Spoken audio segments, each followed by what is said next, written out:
जय श्री राम। आइए आइए प्रभु के ऊपर एक रचना बनी है, आप लोगों तक पहुंचा देते हैं। सुनिए, समझिए और आनंद लीजिए। कमल नयन रघुनंदन मेरे, कमल नयन रघुनंदन मेरे, अपने धाम पधारे हैं। कमल नयन रघुनंदन मेरे, अपने धाम पधारे हैं। नाथ साथ पाहम अनाथ हो, हर्षित हिंदू सारे हैं। कमल नयन रघुनंदन मेरे, अपने धाम पधारे हैं।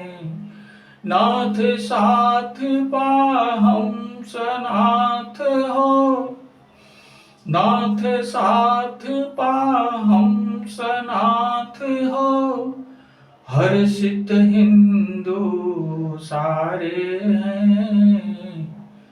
हर्षित हिंदू सारे हैं।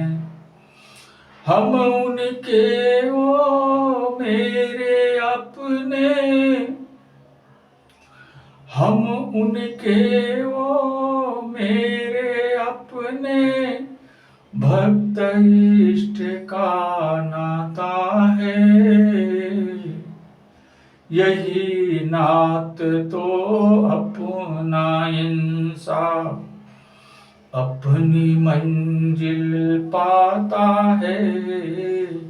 यही राह तो अपना इंसाफ अपनी मंजिल पाता है।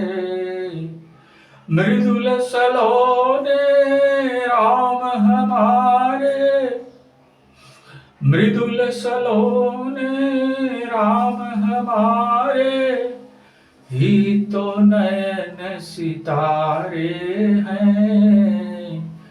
कमल नयन रघुनंदन मेरे, अपने धाम पधारे हैं। नाथ साथ पाहम सनाथ हो, हर्षित हिंदू सारे हैं। हर्षित हिंदू सारे हैं। आर्यावर्त प्रसन्न चित्त हो, उन्नति पथ पगधारा है। आर्यावर्त प्रसन्न चित्त हो, उन्नति पथ पगधारा है। जबकि अगल बगल दुनिया में, जबकि अगल बगल दुनिया में, बरस रहा अंगारा है। जबकि अगल बगल दुनिया में, बरस रहा अंगारा है।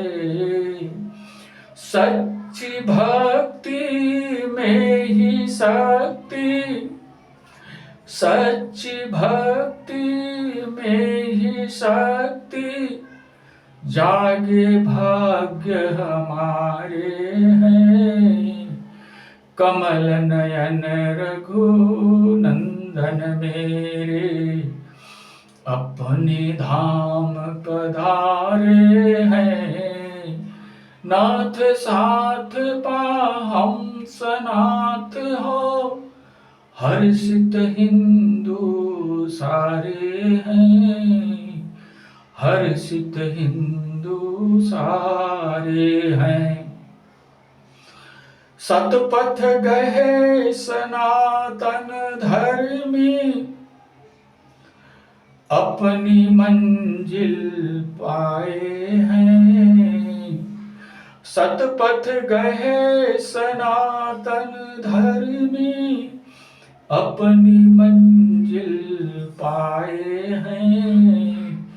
सत्कर्मों से ही भाग्योदय, सज्जन बन हर्षाए हैं। सत्कर्मों से ही भाग्योदय, सज्जन बन हर्षाए हैं। रघुनंदन पथ प्रेरक बन के, रघुनंदन पथ प्रेरक बन के, धनुष बाण कर धारे हैं।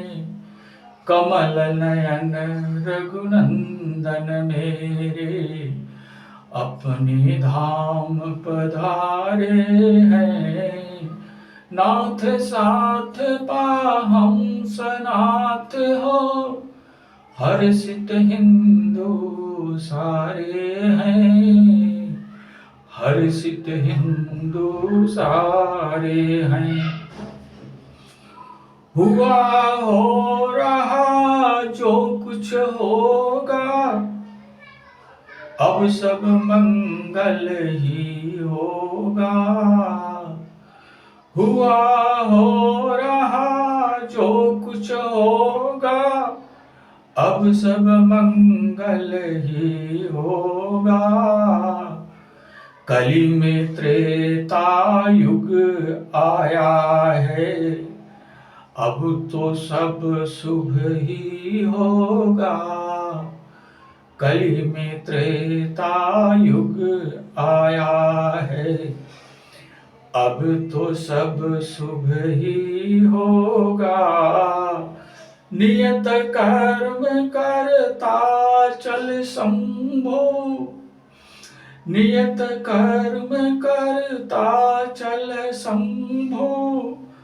उज्ज्वल भाग्य हमारे हैं, कमल नयन रघुनंदन मेरे, अपने धाम पधारे हैं।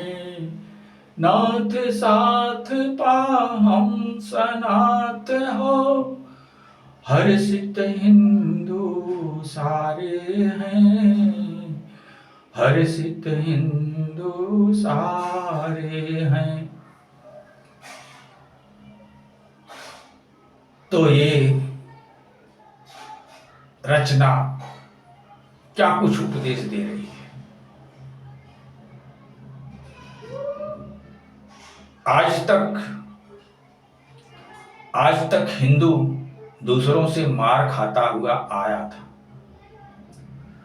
दूसरों से मार खाते हुए आ रहा था और दीनहीन बनकर के अपने ही राष्ट्र में जी रहा था। लेकिन धनुधारी राम 550 वर्ष के बाद में आकर के अयोध्या में विराजमान हो गए हैं। तब से हिंदुओं को जैसे एक संबल मिल गया है। उनका आत्मबल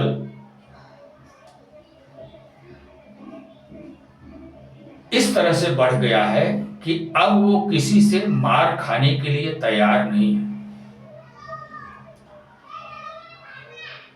और दूसरी तरफ जो लोग हिंदुओं को मारने के आदी बन चुके हैं, वो हिंदुओं के ऊपर अब भी अत्याचार करने का प्रयास करते हैं, लेकिन अब उनको मुंह की खानी पड़ती है।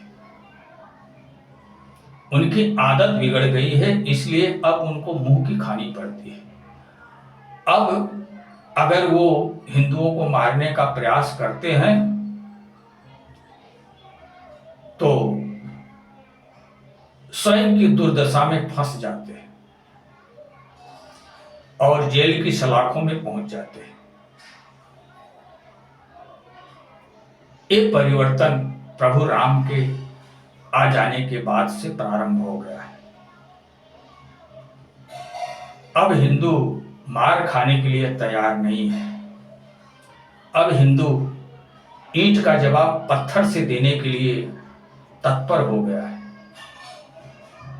जबकि वो किसी पर अत्याचार नहीं करता है, लेकिन स्वयं पर जो अत्याचार होता है उसे बर्दाश्त भी नहीं करता है। एक आत्मबल हिंदुओं का जागृत हो गया है और होना भी चाहिए, होना भी चाहिए। धरती हमारी, गगन हमारा, मूल निवासी हम,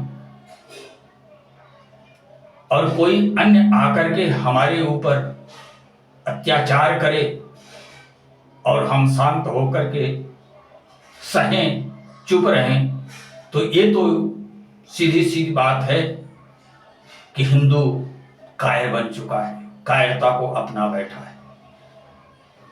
धर्मशास्त्र ऐसी शिक्षा नहीं देते। धर्मशास्त्र सठे साठ्यम समाचरित की शिक्षा देते हैं। सज्जन का सम्मान करो, दीनहीन पर दया करो, लेकिन खलों के अत्याचार को बर्दाश्त मत करो। अगर कोई अत्याचारी रावण बन करके हमारे सामने आ रहा है, हमारे साथ शत्रुता का बर्ताव अपना रहा है, तो हमें राम बन करके उसके गर्व को चूर कर देना है। यही हमारा परम धर्म है। और बड़ी खुशी की बात है कि आज हिंदू अपने स्वाभिमान को समझ रहा है और जाग करके संसार के परिदृश्य से निपटने के लिए तत्पर है। ये बहुत अच्छी बात है।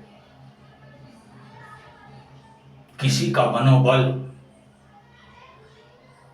इतना बढ़ जाए कि वो अकारण किसी के ऊपर जुर्म करना प्रारंभ कर दे, ये तो जंगल राज की कहानी है। ऐसा तो जंगलों में होता है। जो जानवर, जिस जानवर से ज्यादा बलशाली है, उस जानवर को पकड़ करके उसके जीवन की इतिश्री करके अपनी जीविका चलाता है। ये तो जंगल राज है। लेकिन ये जंगल राज समाज में, संसार में उचित नहीं है। इससे अराजकता का माहौल, भय का माहौल, आक्रोश का माहौल, दीनताहीनता का माहौल जन्म लेता है। इसलिए प्रतिकार करना आवश्यक है। अगर हम प्रतिकार करने के लिए उद्यत नहीं होंगे तो हम अपने ही राष्ट्र में, अपने ही घर में सुरक्षित नहीं रहेंगे। इसलिए अच्छा माहौल है। हम तो प्रभु राम के अनुयायी हैं। हम तो उनके अनुयायी हैं जो दया के सागर हैं। प्रभु राम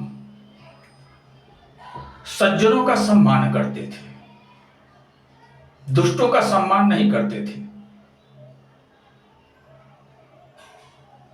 और दुष्ट सज्जनता को समझते नहीं हैं। दुष्ट दुष्ट की ही भाषा समझते हैं। इसलिए प्रभु राम ताड़का के साथ दुष्टता का बर्ताव दुष्टता से करके उसे शांत किया। खरदूषण तिसरा के बर्ताव को देख करके उनके साथ उनके ही जैसा बर्ताव धारण करके उन्हें जवाब दिया। ऋषि मुनि साधु संत महंत जितने भी जंगलों में निवास करते थे वो सज्जन प्रकृति के थे।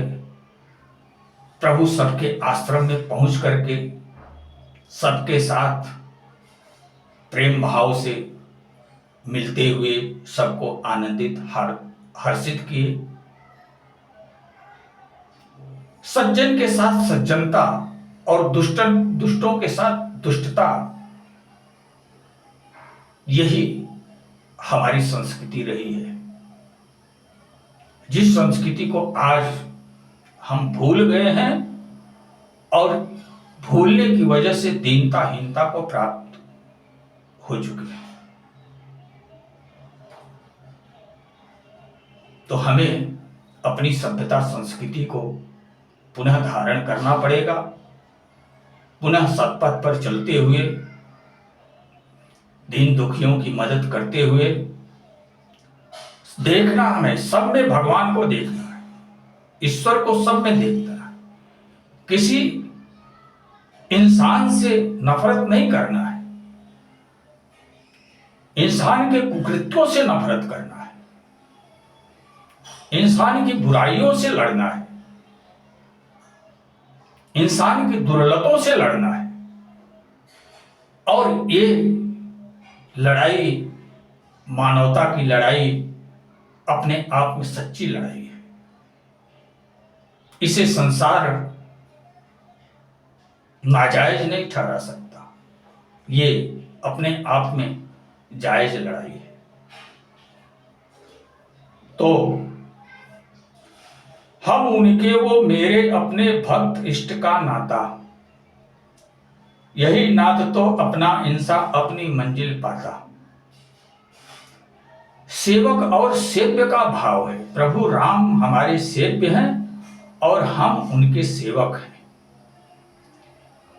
यही भाव धारण करके जीविकोपार्जन करेंगे तो हम अपना जीवन जी करके अपनी मंजिल को भी प्राप्त कर सकते हैं। मृदुल सलोने राम हमारे ही तो नयन सितारे। हमारे राम मृदुल हैं, सलोने हैं और हमारी आंखों के तारे हैं, क्योंकि उन्होंने जिस तरह का जीवन जी करके हमको जीने की राह दिखाई है, वो राह अपने आप में अद्वितीय है। हमें भोगवाद से निकल करके योगवाद को धारण करके स्वयं के कलमश को, स्वयं के विकारों को जला करके एक भोगी से एक योगी के रूप में तब्दील होना है। प्रभु राम की मर्यादित जीवनी यही उद्देश्य, यही संदेश दे रही है।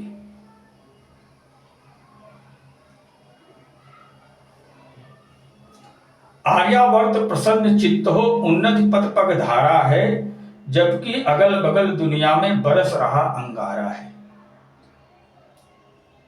आज पूरा भारत प्रसन्न चित्त है, दिन दूना रात चौगुना तरक्की हो रही है। राष्ट्र अपने स्वाभिमान के साथ जी रहा है। कल हमारे साथ हमारा अपना स्वाभिमान नहीं था, लेकिन आज हमारे साथ हमारा स्वाभिमान है, ऐसा कहा जा सकता है, समझा जा सकता है। जबकि अगल बगल में देखो तो अंगार बरस रहा है, अगल बगल के देशों में देखो तो एक दूसरे के रक्त पिपासु बन करके एक दूसरे को मिटाने के उद्देश्य से लड़ाइयां हो रही हैं। जहां समझदारी नहीं है वहां लड़ाई झगड़ा ही होगा। इस संसार में हर किसी का अपना अपना वजूद है, हर किसी की अपनी अपनी मर्यादा है। जो अपनी मर्यादा में रहेगा वही सुरक्षित रहेगा। जो अपनी मर्यादा को लांघेगा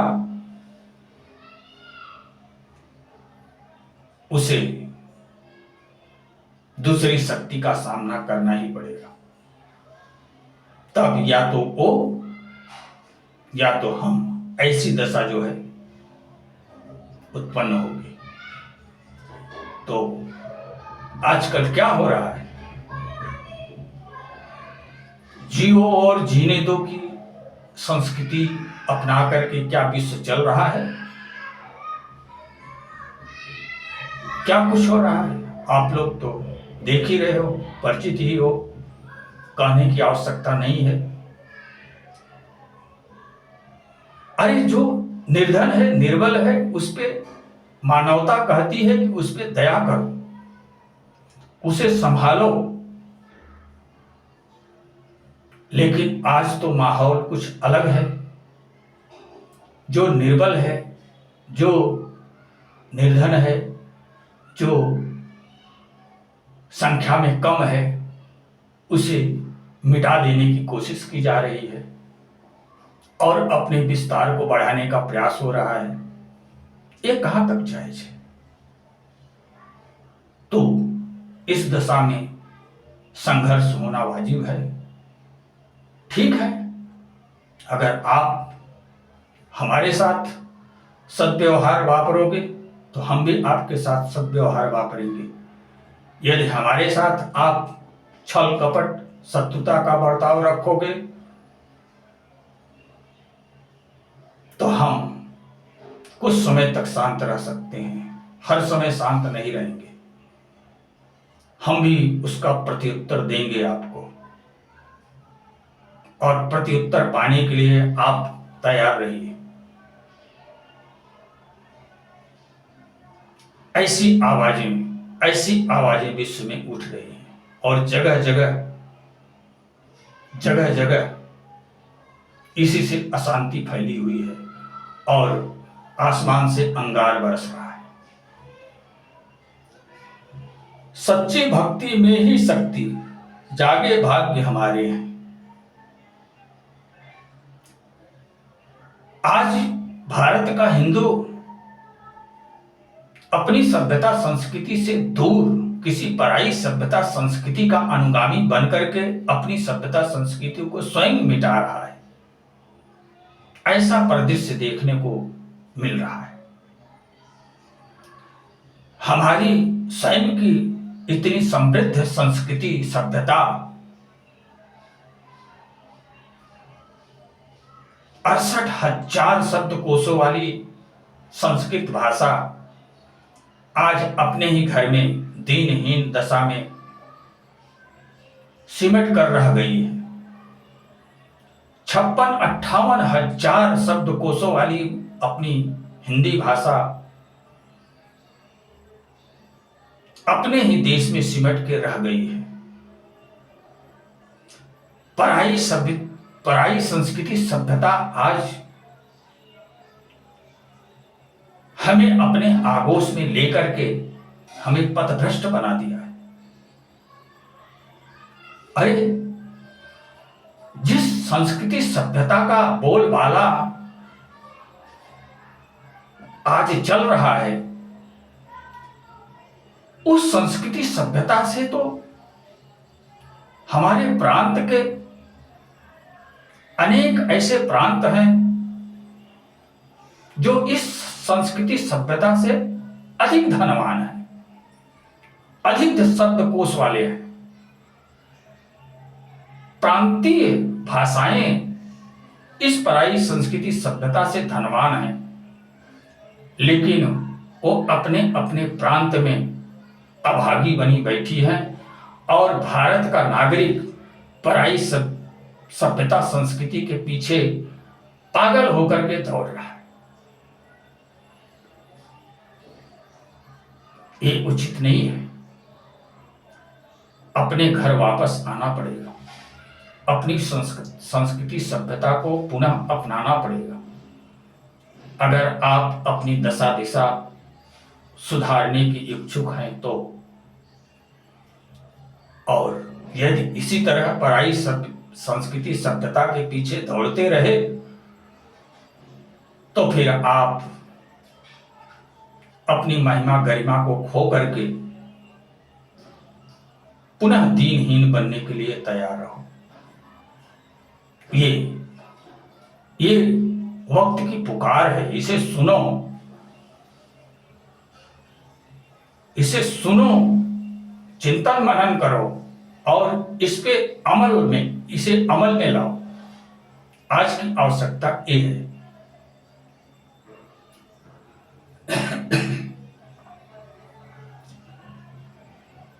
सतपथ गहे सनातन धर्मी अपनी मंजिल पाए हैं, सत्कर्मों से ही भाग्योदय सज्जन बन हर्षाए हैं। रघुनंदन पथ प्रेरक बनके धनुष बाण कर धारे हैं, कमल नयन रघुनंदन मेरे अपने धाम पधारे हैं। आज सनातन धर्मी अपनी संस्कृति सभ्यता को अपनाया है, अपनी एकजुटता को दिखाया है, तभी कुछ हर्षित दिख रहा है। नहीं तो अभी कुछ समय पहले तक वो दीनहीन दशा में अपना जीविकोपार्जन करता था, लेकिन आज वो हर्षित है और आनंद पूर्वक जीविकोपार्जन कर रहा है। जहां सुमतितः संपत्ति नाना, जहां कुमतितः विपत्ति निधाना। अगर हिंदू खंड खंड में टूटे रहेंगे तो अपने आप में सब के सब निर्धन बने रहेंगे, लेकिन अगर खंड खंड में टूटे हिंदू अखंड बन करके एकता की धारणा को धारण करके जीविकोपार्जन करेंगे तो संसार की कोई ताकत उन्हें झुका नहीं सकती, डिगा नहीं सकती। यही वास्तविकता है। इस बात को अपने ध्यान में विशेष करके रखना पड़ेगा, तभी हम और आप सुरक्षित रह सकेंगे। हुआ हो रहा जो कुछ होगा, अब सब मंगल ही होगा। कल में त्रेता युग आया है, अब तो सब शुभ ही होगा। अगर इसी तरह हिंदू अपने एकता को बनाए रखे, अपने भाईचारे को बनाए रखे, तो इसी तरह से मंगल का माहौल छाया रहेगा। अमंगल का माहौल तो तब आएगा जब अपनी एकता अखंडता को त्याग करके खंड खंड में टूट करके पुनः भटक जाएंगे। जब तक वो अखंड रूप से जुड़ करके एक बन करके रहेंगे, तब तक संसार की कोई ताकत उन्हें दुखी नहीं बना सकेगी। कल में त्रेता युग आया है, अब तो सब शुभ ही होगा। प्रभु राम अयोध्या में आ गए हैं। श्रद्धा भक्ति का जीवन जियो, सत्कर्म करो, अपने नियत कर्मों को करते हुए अधर्म अनीति से घृणा करो, सन्मार्ग का अनुसरण करो, सात्विक बन करके, सज्जन बन करके, सत्पथगामी बन करके चलो। यही तो हमारी आपकी संस्कृति कह रही है। आज जिस तरह से अपने धर्म का सम्मान कर रहे हो, तो धर्म भी आपका सम्मान कर रहा है। जो धर्म की रक्षा करेगा, धर्म उसकी भी रक्षा करेगा। धर्मो रक्षति रक्षितः कहा गया है कि जो धर्म की रक्षा करेगा, धर्म उसकी भी रक्षा करेगा। तो आज सनातन धर्मी अपने धर्म की ओर उन्मुख हुए हैं, इसलिए धर्म उनकी रक्षा कर रहा है। अगर धर्म की रक्षा करना छोड़ देंगे तो धर्म भी उनकी रक्षा करना छोड़ देगा। पुनः वो उसी दीनहीन अवस्था में पुनः पहुंच जाएंगे। इसलिए मेरा सभी सनातन धर्मी भाइयों से यही निवेदन है कि अपने सत्कर्मों को करते हुए सज्जन बन करके अपने जीविकोपार्जन को यूं ही चलते रहने दो। अपने अंदर किसी तरह की त्रुटि को, किसी तरह की कमी को मत आने देना। ऊपर उठो, ऊपर उठने के लिए आपका जीवन एक मनुष्य जीवन मिला हुआ है। अधः गर्त में मत समा। जल की प्रकृति की धारण करके भोग के रोगी बन करके अधः पतन को मत प्राप्त करो। आप भाग्यशाली हो, इस भारतवर्ष में जन्म पाकर के आप एक बहुत बड़े भाग्यशाली हो। पहली बात तो 84 लाख योनियों में आप मनुष्य का जीवन प्राप्त किए हो, ये सबसे बड़ा सौभाग्य है। और दूसरा सौभाग्य जो है, आप भारतवर्ष में जन्म लिए हो, जो कि ऋषियों मुनियों की जन्मस्थली रही है। यहाँ लोग भोग को केवल आवश्यकता बस अपनाते हैं, बाकी समय में वो अपने जीवन में योग को अपना करके अपने जीवन को उन्नत बनाते हैं। अपनी परम मंजिल को प्राप्त करने के लिए अपने जीवन को उन्नत बनाना अति आवश्यक है। यदि आप अपने जीवन को उन्नत नहीं बनाओगे तो अपनी परम मंजिल नहीं प्राप्त कर सकोगे। और जब तक आप अपनी परम मंजिल नहीं प्राप्त करोगे, तब तक आप सुख, शांति, आनंद क्या कुछ चीज होती है उसको एहसास तक नहीं कर पाओगे।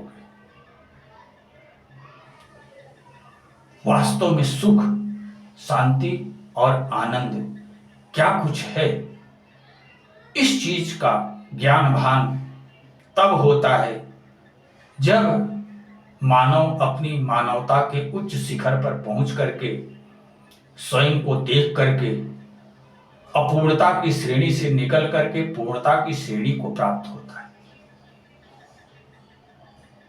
जब वो इस चीज का ज्ञान भान कर लेता है कि मैं वास्तव में कौन हूं, इस संसार में क्यों आया हूं, हमारा वास्तविक उद्देश्य क्या है, उस उद्देश्य की जिस दिन मानव पूर्ति कर लेता है, उसी दिन वो सच्चा सुख, सच्ची शांति और सच्चा आनंद पाने का हकदार बनता है, उससे पहले नहीं। तो इसलिए मेरा सभी सनातन धर्मी भाइयों से यही निवेदन है कि आप अपने जीवन का विकास करो, अपने जीवन का विकास करो। ये भौतिक विकास आपके जीवन का विकास नहीं है। आपके जीवन का विकास कुछ और है, जो आपके सच्चे आचरण से निर्मित होगा।